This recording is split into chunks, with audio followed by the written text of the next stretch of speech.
ভাইয়া আপনি আমার প্রশ্ন করছেন অন্য জেলাকে বিভাগ দেওয়ার জন্য এবং কি সিটি কর্পোরেশন দেওয়ার জন্য চক্রান্ত চলতেছে। আসলে আমি চাই আমার মাটির সাথে আর আমার নোয়াখালী বিভাগের সাথে কোনো রাজনৈতিক যেন না হয়। এটা এটা আমার নিজ দায়িত্বে এবং কি আমার নিজের 1 কোটি জনতার দায়িত্বে যেন সরকার যেন আমাদের সাথে রাজনীতিক এবং কুমিল্লার লোকেরা সুসন্তানরা যেন আমাদের নিয়ে রাজনীতিক যেন না করে, আর তাদেরকে আলাদা করে দেখ, তাদেরকে সরকার যদি দিতে পারে দেখ, আমাদের কোনো বিরোধ নাই। কিন্তু আমাদের একটা দুঃখ হচ্ছে আমাদেরকে আলাদা করে দেখ। আর আপনি বলছেন যদি না দেয় কি করবেন, তখন না যদি দেয় তখন আমাদের কমিটিদের সিদ্ধান্তে যদি যে করার দরকার এটা ইনশাআল্লাহ আমরা শীঘ্রই এটা দেখতে পাবেন।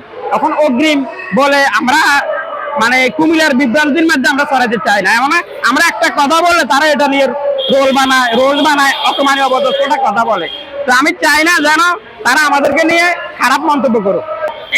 আমি আশা করি এই আন্দোলনকে নিয়ে সরকার অবশ্যই সুদৃষ্টির দিকে জানবে, আর আমাদের এমপি মন্ত্রীরা কথা বলবে এটাকে নিয়ে। যদি এই আন্দোলন যদি আমাদের বিভাগ যদি না দেয়, সিটি কর্পোরেশন যদি না দেয়, উন্নয়ন ধারাগুলো যদি না দেয়, তাহলে অবশ্যই আমরা আরো কঠোর থেকে কঠোর আন্দোলনে যাবো।